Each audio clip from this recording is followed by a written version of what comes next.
this Senate needs to know. Mr. President, this Senate needs to lend its voice to the plight of these people. Mr. President, there is nowhere I can say it except here. This is why I'm elected. If I cannot say these things on this floor, sir, I better resign and leave. As elections give the citizens the chance to make their political decisions, constant demand for quality leadership from those they voted into office. Look at us, man, there's nothing, we are starving. Tinubu should please do something. It's also important to having a Nigeria of everyone's dream. Join Oᴘᴇyémi Akínyòdé as it takes to task seasoned analysts, opinion makers, business professionals, and politicians on issues around politics, policies, governance, and leadership every Monday to Friday from 4 to 5:30 p.m. on your super dial mainland 98.3 FM. We'll welcome you roommates as we discuss the situations. Oga Police, no worry, I see you. You know you can do the right thing, right? You know you can do without that bribe. You know you don't even have to harass that young man because he is properly dressed. And you think he's a Yahoo boy? You don't even have to assault that citizen whom you have sworn an oath to protect. Yes, we understand that the pay is not good enough to take you home. That you are still wearing a uniform that you bought with your own money 5 years ago. It's no news that the government has not done enough by you. We feel your pain and we wish things could be different as we continue to call on government to wake up to their responsibilities. We want the police to be our friends, just as it is boldly stated across the various police stations nationwide. And from mainland 98.3 FM, we implore you to do better. We love you and we support you always.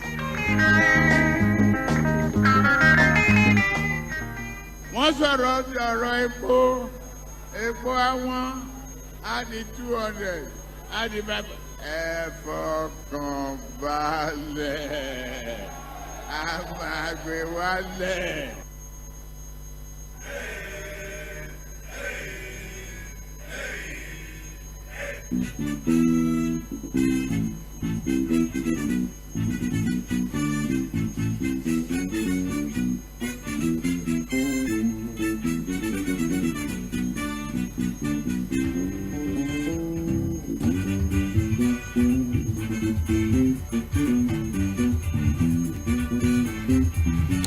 A very good evening to you. Welcome to the Situation Room live on mainland 98.3 FM. Well, it's my pleasure to have you join us today. Today is Friday, and that means this is the last edition of the show for the week.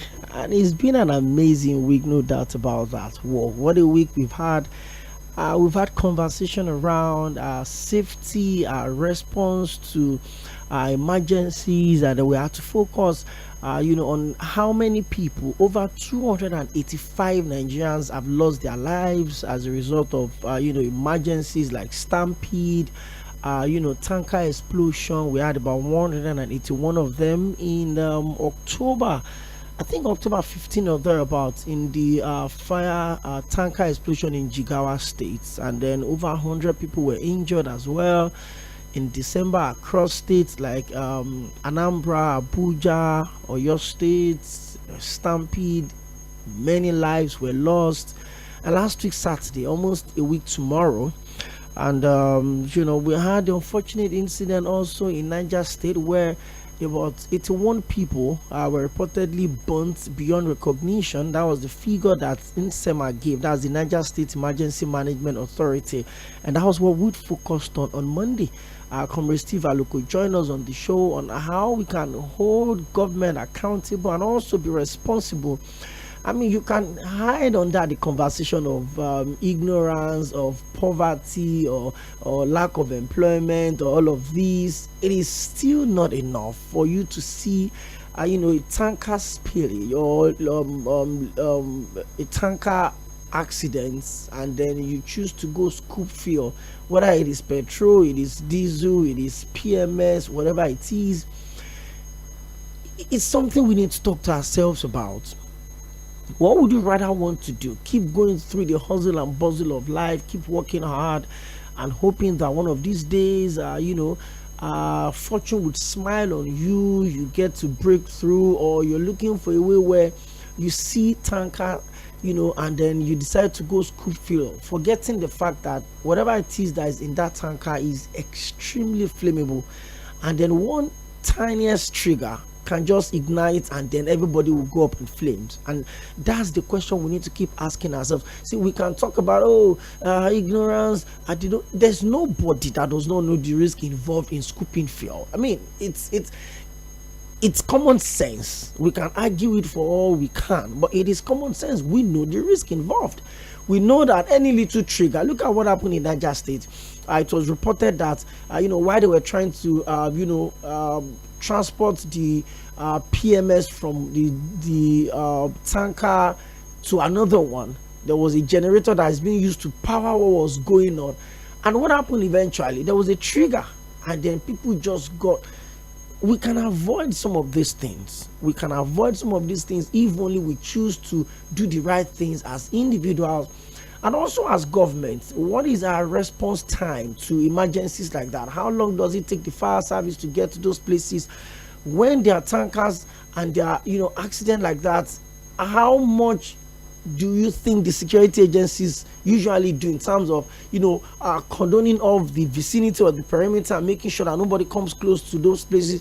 We've seen videos where even uniformed officers join in scooping this fuel. So how do you tell the people to go away? How do you explain the risk involved in all of these things? That was what we talked about on Monday. It goes beyond the government providing jobs, doing this and doing that. You don't have to commit suicide in the process of wanting to stay alive. It's an irony. I can't explain it. You're looking for food and then you decide to go scoop fuel and then you put your life at risk. You know that, this place, I can't, accommodate more than 500 people. Somebody wants to share rice. Somebody wants to share this. Somebody wants to give out that. And you've seen that there are almost about 5,000 people at those places and you still choose to go there. So even when there are stampedes, the people even putting up some of these things, what have they put in place in terms of emergencies? Do we have ambulances on standby when you're having some of these or outreaches or giveaways that you always call them? There's a whole lot that we need to keep talking about.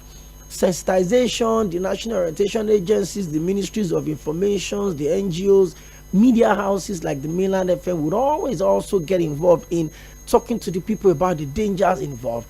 One of the national TV released a video, I think early this week, and the video is so so educating, because you watch the video and it touches about the risk of you staying there when there's a tanker accident, and what happens to you if you choose to run, if you choose to move away from that vicinity. You are alive, you go back home to hug your family members, and they can explain to them that, about an hour ago there was a tanker accident somewhere along the road, but I said to run for my life. That is why I'm here, to still have a conversation with my family. You need to stay alive to even experience whatever good that the government may eventually come up with. So that's what we talked about on Monday. And on Tuesday, we decided to also look at the potentials that we have as a nation, blessed with so much in terms of human capacity, natural resources, land mass, greenery, lands across different regions of the country. And why are we still dealing with food crisis? Why are we still having food shortages?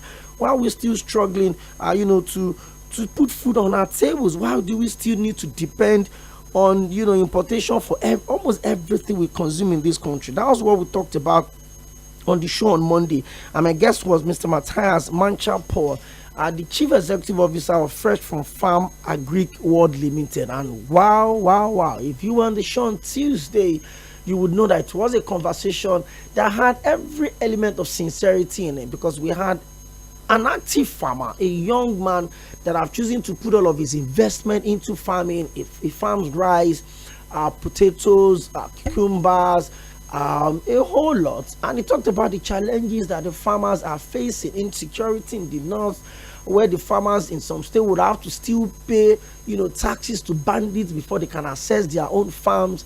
These were the issues that we sorted out on the show on Tuesday. We focused on unlocking the Nigeria's agricultural potentials, food security, and the many challenges. That was what we talked about on Tuesday. And on Wednesday, Sage Babalola was on the show talked about the increment in the tariffs by telcos. We're also going to be focusing on it a little bit on the show today, side by side the conversation around Nigeria announcing that it had accepted to be a partner on BRICS. BRICS stand for maybe a departure from the G8 or the G7 or the G54 or the G75, talking about the world top 8 economies, world top 50 economies, world top 75 economies. And because of the stand of Nigeria, we are non-aligned. I mean, we stay with everybody. We are for everybody and we are for nobody. If it is China that is coming up with good policies, we align with China. If it is G7 that is coming up with good policy, we align with G7. But BRICS is inviting Nigeria to be partners, not members. So, BRICS stand for Brazil, Russia, India, China, and South Africa. There are only 3 member states in Africa as we speak. There's South Africa, there's Egypt, there's also Ethiopia. But people are asking the question, why should Nigeria accept to be a member of a body and just be a partner? A partner means you probably don't have so much benefits. You are limited to what you have access to. But a lot of people had also come up with the idea of what BRICS represent for Nigeria in terms of what we use to trade. People said it is an attempt to de-dollarize the Nigerian economy, that you can trade in your local currency. There are a lot of advantages around it. But when President Donald Trump got sworn in on Monday, a lot of people also started asking questions. What is the body language of Donald Trump to BRICS? Obviously, it doesn't exactly align with that because of the involvement of Russia, because of the involvement of China, and more importantly, because of the involvement of Brazil. So the question is, if Nigeria accepts to be partners on BRICS, what do we stand to gain? I mean, we are the 6th largest country in the world. We are the largest black nation in the world. We have potential of being one of the strongest economy in the world. At the moment, we are the largest economy on the continent of Africa. Even a state in Nigeria is about the 8th biggest economy on the continent, which is Lagos. So the question is this: if we choose to be partners on BRICS, what do we stand to benefit? If countries like Egypt, countries like Ethiopia, countries like South Africa are members, and then we choose to be partners. Now, let me run through some of the countries that are partners on BRICS. Now, they are not members yet, they're just partners. I'm sure you probably understand the reason why we should have this conversation today. Just give me a few seconds. Let me run through and read out some of the countries that are partners on BRICS. So the question a lot of people have been asking is, why should Nigeria accept to be partners when we can actually be members? We have the population, we have the numbers, we have the markets. We also have, the advantage of being member of OPEC. That gives us a lot of competitive edge in that space. But the question is this: why do we accept to be partners? For BRICS, we have Algeria, we have Belarus, we have Bolivia, we have Cuba, we have Indonesia, we have Kazakhstan, Malaysia, we have Thailand, we have Turkey, we have Uganda, we have Uzbekistan, and we have Vietnam. These are the countries that are partners on BRICS. And I can tell you for a fact that all of these countries, their economies put together is not even as big as the economy of the Southwest in Nigeria. I can tell you that for a fact. But we've accepted to be partners on BRICS. Is this about one step at a time? Is this about let's just stay on the periphery, let's see what the options that are available for us? These are the issues that we're going to be sorting out on the show today. My guest is already on the phone, and we're going to sort out these 2 major issues. The telcos have increased the tariffs by 50%. Your SMSs are now going for 6 naira and a few kobos.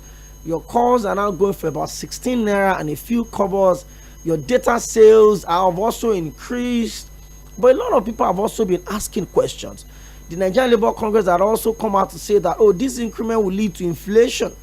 The NLC had also come out to say that all of this agreement was done without the consideration of Nigerians. The government just had the alignment with the NLC, with the telcos, and then they just went on to allow the telcos to push their price, but it must not be up to 100%. The initial talk was it was going to be 100%. The CEO of MTN was on national TV yesterday night, and I watched the interview from start to finish. There's not exactly any clear justification on why those tariffs would have to go up. But what he kept saying is that there have to be more investment before we can have quality service delivery. But on that side also, you ask again, does the increment Does it give an assurance of service deliveries? I can have my phone with me, fully charged, fully subscribed. There's network on it. I can make calls. I should be able to make calls, but then I'm going to dial my number with another phone, and it's going to be telling me that my number is switched off. That means cases of emergencies, you make transfers, and then the money is hanging somewhere. The bank will tell you it's a network provider, and there's going to be a lot of issues. You get data 2-3 days, your data is not going to drop on your phone, and you will have been, subcharged from your account. So the question the people are asking is, the timing of these increments, is it in the good of the people of Nigeria? Were there proper consultations before these decisions were taken? The NSC is actually talking tough. What happens to the people at the rural areas? What happens to those people? Can they afford those people that all they can do just to make calls? They don't even use the internet. They don't use the data services. They just want to make calls. They just want to talk to their kids in the city. They want to remind them of their drugs or their medications at the end of the month. They want to remind them of their feeding allowance at the end of the month. How do we hold the telcos accountable? Okay, let's agree. We're going to pay the new tariff. It's not even like we have options. We don't have options. But if you're doing that, what do we get in return? Are there guarantees of improved services? Are there going to be assurance that if you are paying more, your SMSs will deliver immediately? If you're paying more, I can call at any time of the day, provided there is battery on my phone, provided there is data on my phone, provided there is unit, that's call card on my phone. Can we have those assurances? That's the question we need to ask ourselves. You would have data on your phone, and you keep putting off your phone and putting it on because you're looking for network. You want to send SMS, you want to browse the internet, you want to do everything, but you cannot access these services, and nobody is being held accountable. That is what we're going to be looking at on the show today. That's two sides. What do we stand to gain by being partners on BRICS? And can we hold the telcos accountable that if you're going to be paying the new tariffs, is there an assurance that there will be improved service deliveries from the telcos? My guest is here. Is a man of many parts. Is a man of many parts. Is someone that I've been on the show. Is my quick run to anytime we have complicated issues like this. But thank God on the show today, we're not going to be talking about the budget. We're not going to be talking about projecting and looking at our inflation rate and all of that. Those line of conversation scares me. When I have Mr. 𝐿 on the show, he's an investment banker, he's a public affairs analyst, he's a social critic and communicator, and he's always with us on the show. Good evening, Mr. 𝐿. Thank you very much for being on the show. Good evening, 𝐿. Thank you very much for having me, and good evening to our audience. I'm sure you heard the entire introduction. I deliberately put you on the phone so that you can know how this conversation would, turn out today. First off, the question about the involvement in Nigeria on BRICS is been coming up at different conversations, different platforms. People are saying, oh, where was the fact that we have South Africa as a member of BRICS? Because if you look at the acronym, there's Brazil, there's Russia, there's India, there's China, there's South Africa. So what happens to the other countries? The economy of Nigeria is almost 8 times that of South Africa. I'm not talking about the GDP, I'm talking about the size of the economy. Put it side by side, the population explosion that we've had in the last 11 years. Mr. 𝐿, can you take us through that journey and what differentiates me being a member of BRICS and me being a partner on BRICS? Okay, 𝐿, thank you very much for the opportunity you have afforded me to be on the program today. And I've listened to all the questions. In fact, you have done justice to the premises of all the items we'll be discussing today.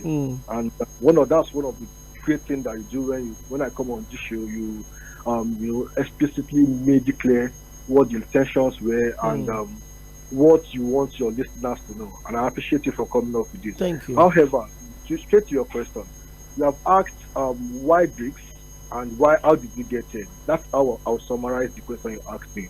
Now, I remember sometimes in 1958, when we have this amalgamation between members of countries, of nations in the world, came together in the United States and formed this amalgamation between economic blocks, right? So you have the Europe, you have Africa, you have Asia, you have all the continents of the world coming to say, okay, they want to build a global village wherein countries of nations will come together and they will do trade exchange, they will do security, intelligence sharing, they will do a whole lot of things. So BRICS is just another block that has been created, but specifically this time around, to start with, for economic purposes, for economic reasons. They want a situation where they will have an alternative source of revenue and source of currency to the dollar. Right now, most countries of the world have their assets stashed in the dollars, whether in the United States or any of the major European countries. So BRICS have come to stay as a nation of force to reckon with. How does this affect Nigeria? Just like you asked. I don't know if you follow what I posted on Facebook sometimes in 29th of May 2023. I said the West know that they need Nigeria. If they refuse to support Asiwaju Bola Ahmed Tinubu, we will go the ways of BRICS. There's a new. That was almost a year ago. Asiwaju understands the game. You made this prediction about a year ago. 9th of May 2023. Oh, that's almost 2 years. Yes, when I predicted that Nigeria would go by the way of BRICS. And I'm going to share it with you. For our listeners who are listening to Oᴑ, just go to Oᴑ's page, follow Oᴑ's Facebook, or also on Instagram. You see this post that I made in 23rd of May 2023, affirming that Nigeria will be joining BRICS. So what are the benefits, just like you asked us, of BRICS to Nigeria? You know, like I said, BRICS is just like a major economic bloc that is bringing most importantly, deficient nations. You know, nations like Nigeria, like South Africa, nations like nations that belong to the northern blocks. You know, we have two blocks in the world. We have the southern blocks, which consist of the developed nations. Then we have the northern blocks, which consist of developing nations, consisting of India, Nigeria, so many other, Brazil, and so many other nations like that, who would want to, trade or have an alternative type of trading that is different from that of the United States, where their money is stashed in an agreement between the countries of investment. So there will be a form of a bilateral arrangement in terms of policies where governments of countries will be able to exchange their own currency and trade with their own currency outside the dollar. You know, for instance, if Nigeria would have to trade with countries in the world today, our foreign exchange medium is dollar, right? So Nigeria, even before being a partner of BRICS, has taken an initiative to go to China to say, can we have a currency swap arrangement where we'll be able to exchange our currency, where we'll be able to trade both in Naira and in Chinese yen currencies. So solidifying this process is having Nigeria to join the BRICS. So once we have BRICS, once we have our full membership of BRICS, we'll be able to have full access to not only currency swap, but we'll have access to money exchanging and we'll be able to vote when international decisions come up in terms of trade, in terms of security, in terms of multilateral arrangement, and every other type of arrangement. Then we'll also be able to do direct exchange amongst member states. Part of the reasons why BRICS has come to stay is because of the issue that US have become turning themselves into the police men of the world, trying to oversee every activities in the world. They are overseeing the fight between Russia and Ukraine. They are, putting their heads also into the Israeli and the Hamas territorial fight. There are also, insinuations about the China and the US economic imbalance, right? So there are so many reasons. But for Nigeria, those things that I've explained to you are the things we are going to be enjoying. We are going to be enjoying international organizational reforms. Apart from what we do as African nations, our trade routes with our African partners, will be able to do business with countries like India, like countries like South Africa, where we are, our major source of trade and policy partner. We'll be able to trade in our own currency without having to use the dollar. It will also strengthen, global relationship between the North and the South countries that are developing without opportunity to interact directly with the Southern bloc's country. So many things will happen in that area. And also, when we become a full member, like I said, we have full right to be able to trade in our own currency. We'll be able to vote. We'll be able to contribute in terms of international treaties and have exchanges in bilateral agreements and other multilateral mission agreements. We also have full access to be able to exchange our resources in terms of economic resources, social and other form of development. So we would have all those things in place. But for now, we have seen that the United States does not like these things. And you can see that when Trump came up, he has said that he's going to increase tariff 100%. 100% on any countries or any country of the world who does not have direct economic relationship with the United States and are not directly producing the United States. That whatever they are bringing into the United States, right, imposing a 100% tariff. So these are the setbacks that I know that we'll be discussing as the time goes on in this conversation. Now, I mean, this last part is what I, kept a lot of Nigerians asking, because you look at some of the international organizations that Nigeria belongs to. Most of them are heavily funded by the US. But if you look at BRICS, for instance, about 70% of the counterpart funds on BRICS is being provided by China because of the size of their economy. China in 2023 was doing about 14 trillion in terms of their economy. And then you look at Russia, you look at India, you look at South Africa as well, you look at Brazil. But my question, Mr. Olayinka, is this: can we afford to be on the other side of whatever it is that the United States may bring up? Because we know the involvement of Russia on BRICS, and we know why.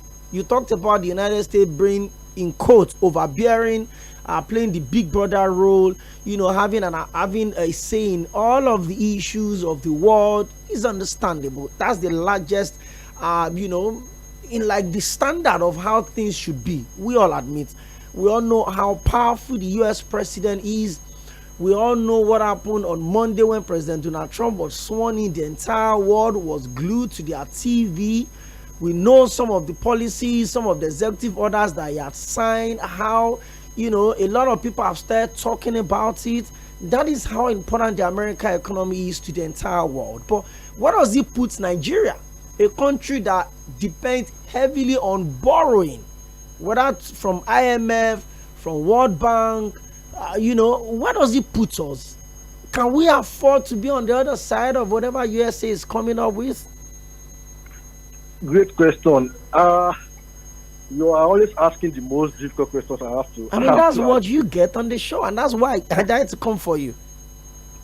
Well, the direct answer is that nobody can now suggest what will come. But from what we have seen as guidance in terms of economy, we will be facing a lot of setbacks as a country. What we have right now in terms of our trading with the United States is not as what we used to have in the past. Now, people are always even talking about what the United States will do to Nigeria, and that is just one of it. Okoyemi, have you ever asked yourself what the friends and allies of the United States will do to Nigeria? The Britain, the Germany, the likes of exactly the France, United Kingdom, Spain, Italy. It's all those places where we have direct foreign investment coming to Nigeria, where we have pounds, hundreds of thousands of pounds coming to Nigeria. What does it mean for Nigeria? Well, you see, in terms of policy making, there's something that's cast on stone. Like I said that time, it might appear that Nigeria is also trying to negotiate. Okay, I don't want to preempt the government, and I don't want to come and give people unconfirmed information. But when governments are coming up with policies, government comes up with policy, with looking at a lot of reasons. Now, government might want to negotiate some things that are not open to us. Details have not been released about this partnership yet. Like I said, it's partnership, right? It is just only partnership for now. We have not seen Nigeria as a full member. But once you express your interest in joining, and it is announced at that level of the leader of BRICS itself, the Prime Minister or the Foreign Minister of Brazil, it shows that Nigeria must have thrown in some level of commitment to joining BRICS. But the question is, are we ready, just like you asked, are we ready for the fallout that will come not only from the United States, but from the allies of the US? From allies and friends. Not only, I mean friends, so because the way the United States work is, if the United States is an enemy of a certain country, the enemy of my friend, the enemy of my friend is my enemy. Everybody goes against, and that's why the United States foreign policy, despite the level of carnage, massacre that is happening in Hamas today, the United States will still say that they are standing by Israel. Sure. Okay, I mean, Nigeria has a long-standing partnership in terms of trade and exchange of characters with Israel. Are you telling me now that Netanyahu will jettison the position of the United States and start dealing with Nigeria directly with Nigeria? It is impossible. It will not happen. So, and you know, this government has been faced now. You cannot readily say what they have in mind. So it needs to be seen exactly what Nigerian government have in mind to allow themselves to be announced, you know, at this point. I have said it because I knew that things like this will happen. Because Nigeria Naira cannot continue to fall against dollar every day. And the UN, the World Bank, WTO, does not have anything to do about it. Where does the principle of balance of payments come in? Especially in that arrangement that happened in 1958. The Bretton Convention suggests that whenever a country or a partner or a member state economy is going down, or especially in terms of currency exchange, do you understand that WTO, United States kept mum? Nothing has been said about how they can assist Nigeria with foreign direct investment. In fact, they didn't just stop there. They started, you know, relinquishing the dollars that they have back to the United States and repatriating their businesses.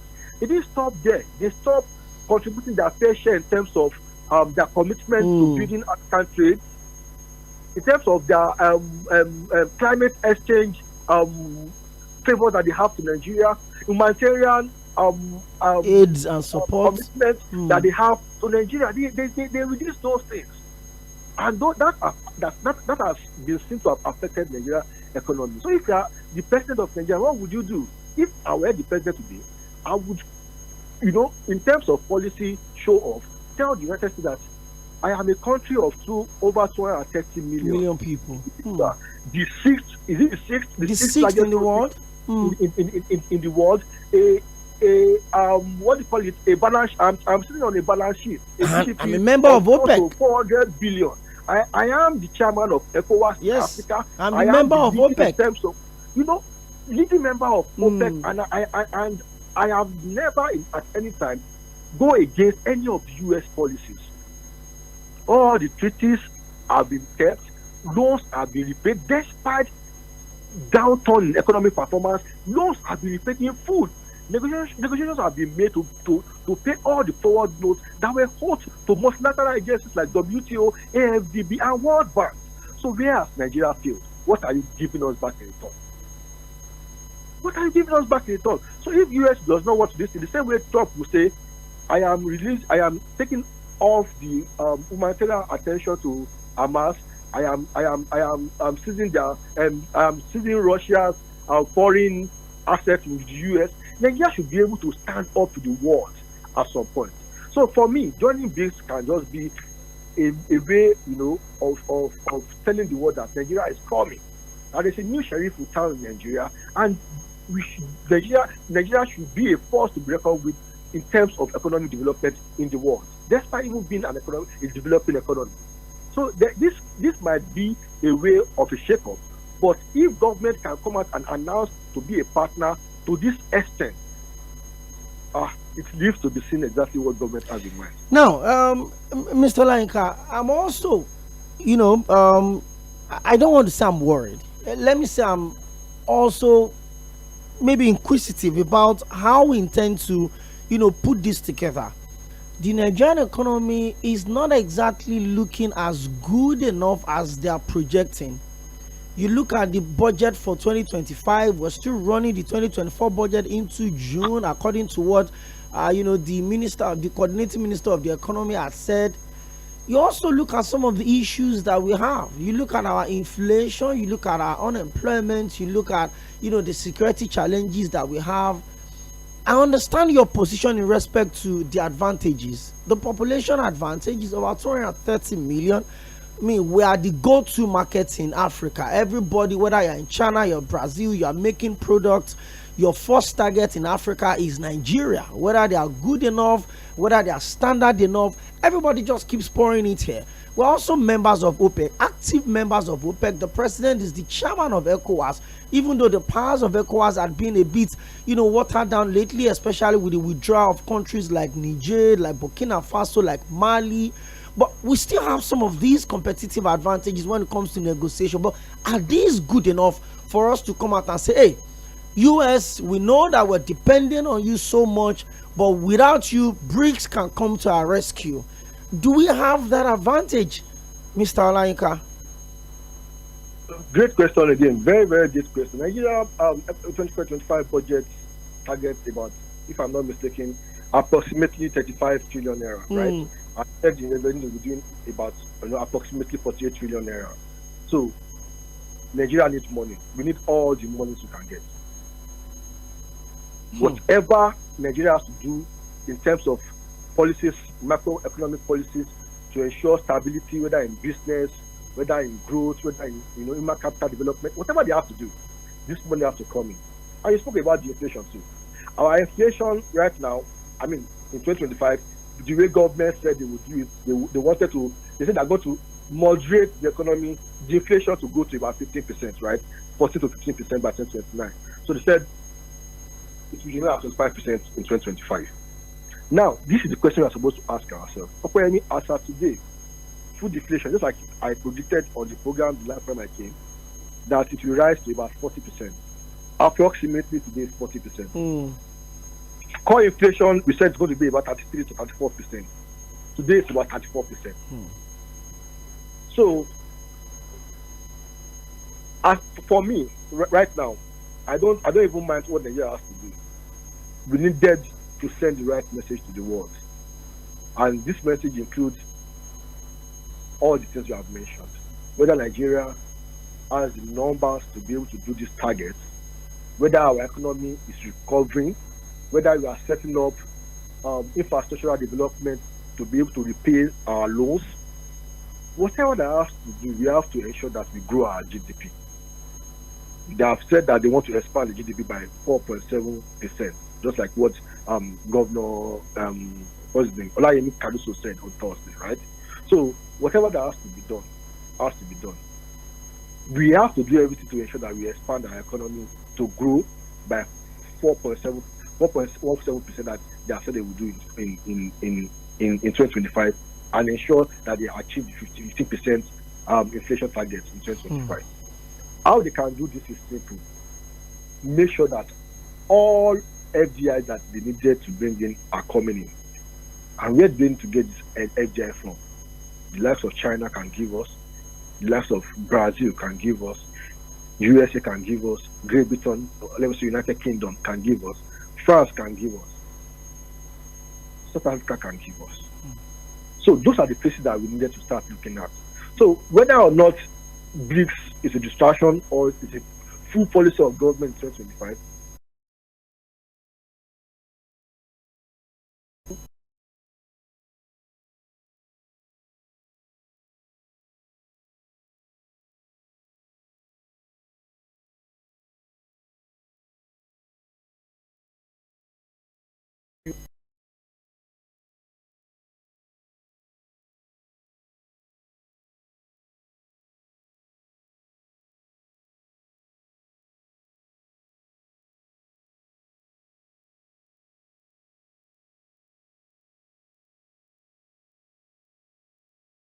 open window is now determining the price of dollars, advertising the prices and every other thing that government intends to do. But this has to be done looking at the books and how it affects us primarily. Not talking about what China would think, what US would think, what IMF would think, what WTO would think, or what IMF would think. Nigeria has to think about what Nigerians would think. And the only way you can do this is to speak to your budget. And not only the budget alone. You have to be able to ensure that all the things that are there in GDP are also reflected in the per capita. GDP per capita. Because Nigeria cannot be growing in terms of foreign direct investment, economy is growing, and people on the street cannot feel this development. That's where Nigerians are getting it wrong. We are looking at the budget, we are looking at the GDP, but the one that concerns people on the streets, which is the GDP per capita, nobody is talking about that. Less than $2 in 2025, that is crazy. I don't know how government intends to turn this around, but something has to be done. And this is the responsibility. I am speaking specifically to the Ministry of Finance and the CBN, that specific responsibility to turn around this economy, and it has to be done without any delay. Because, like you said, we are running 2024 budget into 2025. Who does? You're supposed to end up by January. By now, we are supposed to be seeing how Q1 is going to look. People are supposed to be determining what the government is going to generate in terms of revenue in Q1. But we're still running on 2024. You can't do that now because the figures of Q4 has not even been released. It has not been fully released, either by the private sectors or by the government, public sector. So that is to show you that there's a lot of things happening. But by now, what do you expect? Today is 24th. They're supposed to have amortized all their figure and start releasing it. They can't even release full figure. Let us see what happened between October 1st and the 20th of December. You understand? That is where most businesses close in Nigeria.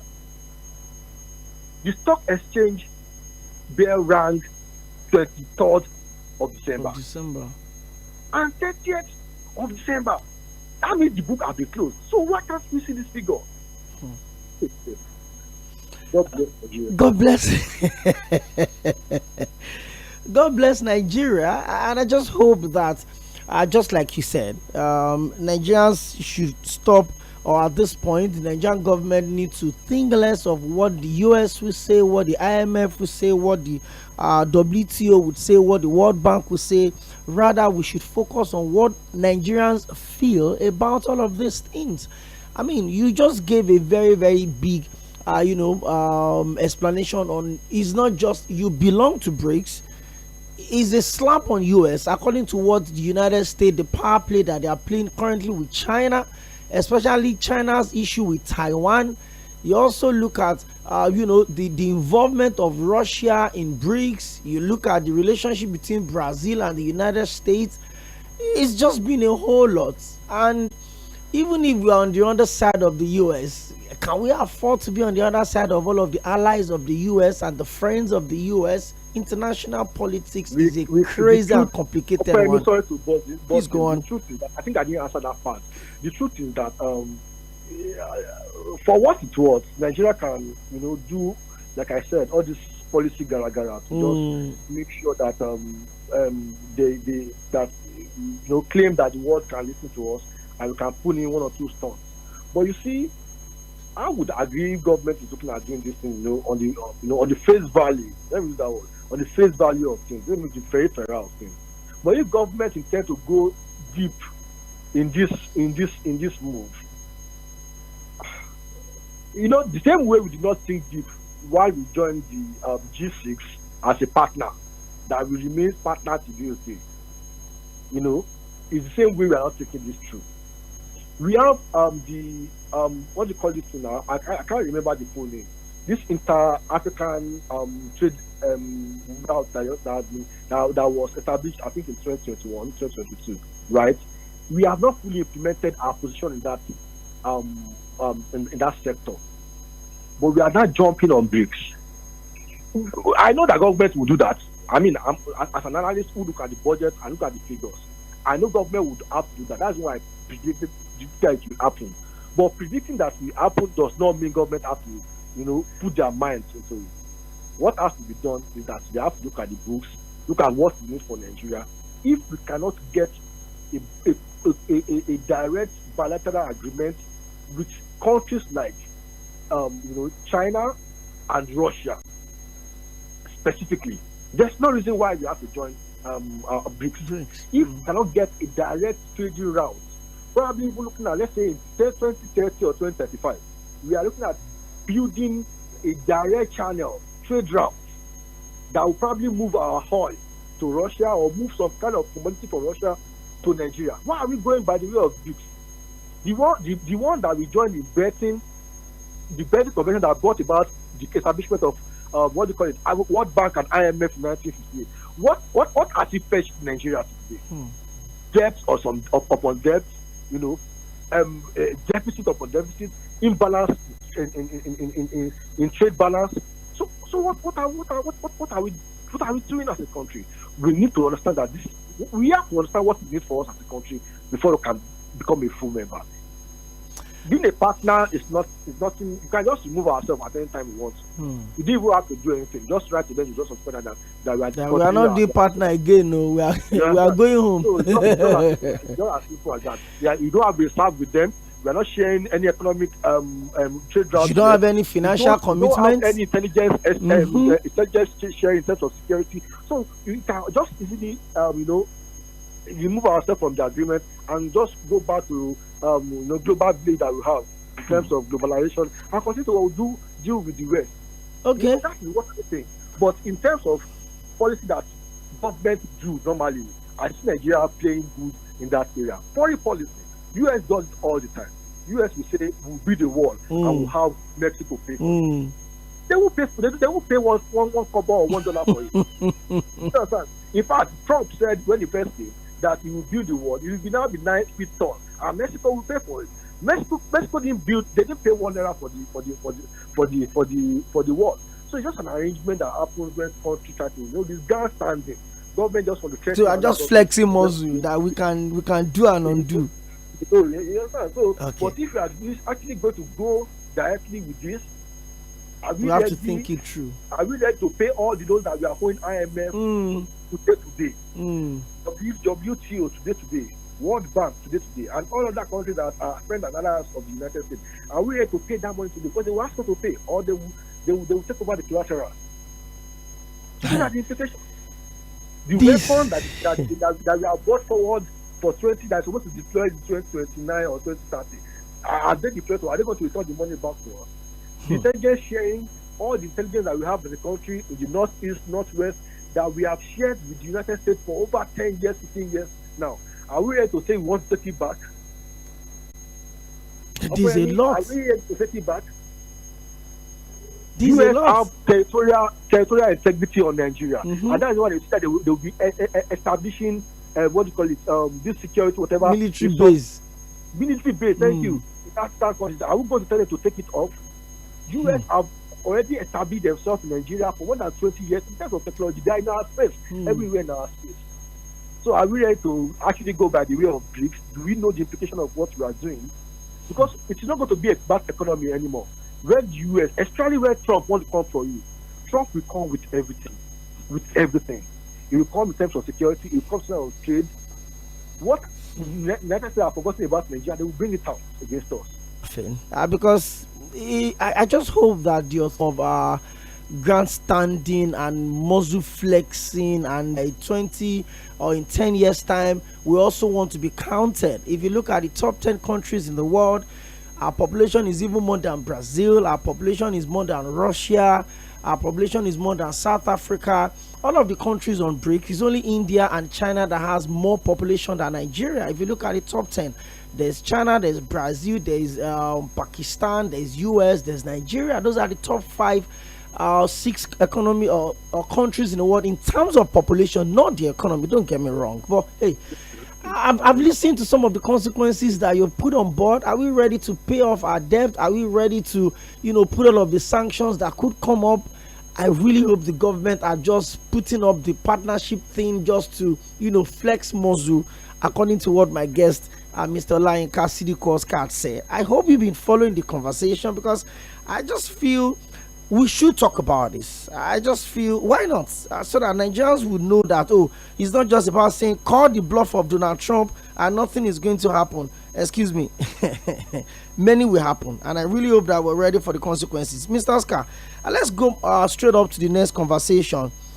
The telcos have released a new rate for charges. And your call cost have been moved from 11 naira per minute to 16 naira 50 kobo per minute. For your SMS, that's your short messages, it has moved from 4 naira to 431 naira per gigabyte. That is about the government not, consulting with the relevant authorities, with the government also not consulting with the people. NLC had come out to say that the telco tariffs would increase inflation. They'd also come out to say that the government did not consult the people. But the NCC, that's the Nigerian Communication Commission, had approved the request of tariff adjustment by the operators. The CEO of one of the leading telcos in Nigeria was on national TV yesterday, and he was trying to defend and give justification for that increment. He said, for us to have good service deliveries, Nigerians, data consumers, call consumers, the people at the urban centers, the people at the rural areas, it's a general thing that affects everybody. Even the people that are not on social media, the people that don't use WhatsApp, they make calls with their phones. Mr. Oscar, do you think the justification that the telcos are coming up with, that for them to have improved service deliveries, we must have to pay more, is that justifiable? And the timing of this increment, 50% is a lot. Is the timing right for the government to have approved this? Okay, I'm just laughing with all the analysis that you're making, because you see, you have truly done your research to see what this means for the people. Because, Mr. Oscar, the membership of Nigeria with or partnership with BRICS may not exactly affect me directly, but the increment in data cost affects me every day. It's me every day. Okay, do you know why it is so easy to explain? If you look at what you said before, you made mention of what the intentions of this government is in terms of their economic blueprint. So that they're going to be pushing out a $1 trillion economy. And they said they're going to be happening that by 2026 they would have achieved $1 trillion economy. Or $1 trillion economy. Okay, where do you think all this money will come from? You've seen how much the banks are making in terms of PBT. That's profit before tax. A certain bank made 1.2 trillion naira approximately. Another made 1.1 approximately.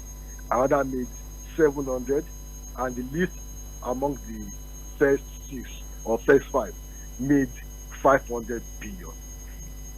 We are cruising close to that $1 trillion economy day by day.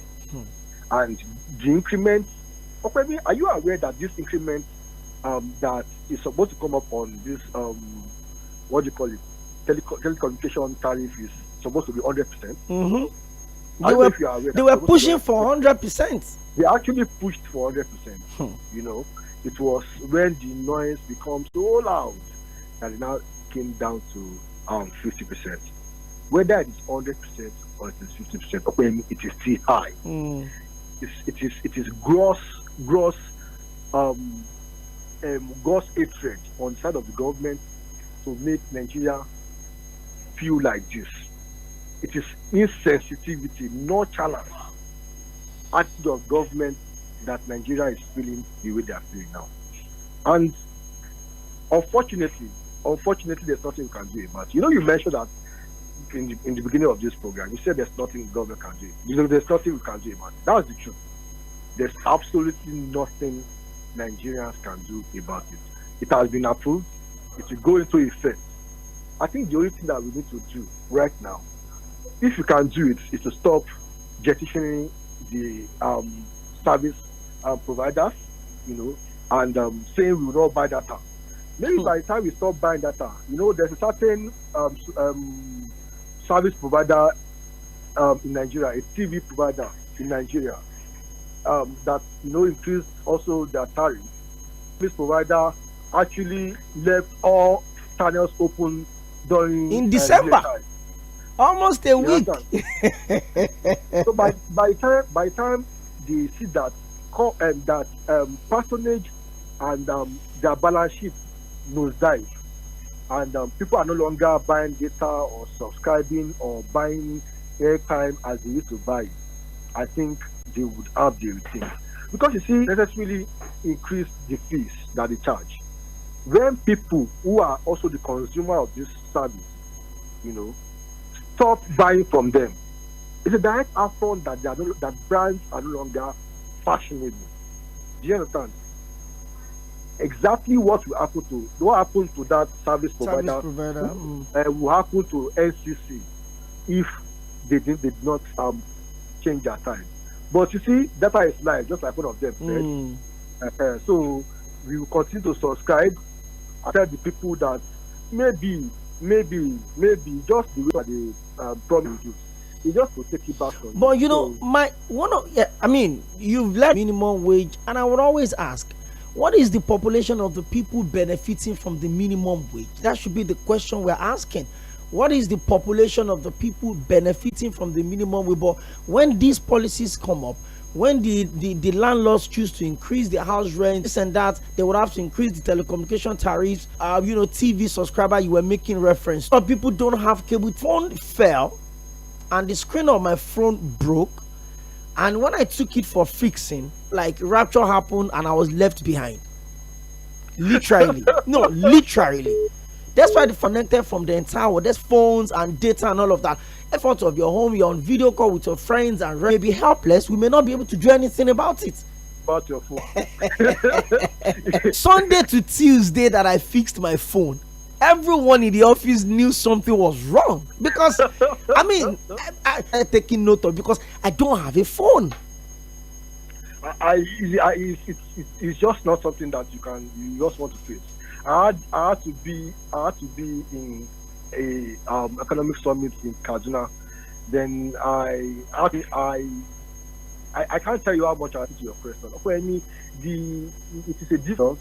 Look at their children, their girlfriends or their boyfriends. That if these people can afford it, then every other person can go to whatever. So I just, many of us will be able to, who are talking about that are in the village. They don't even use internet. Therefore, these are the things they have to. It is easy. Professionalities of your work, so it is easy. But released by service, which of course does not include any of the back. You, like I said, who are still 35, if below, it's not both or what to reflect 6.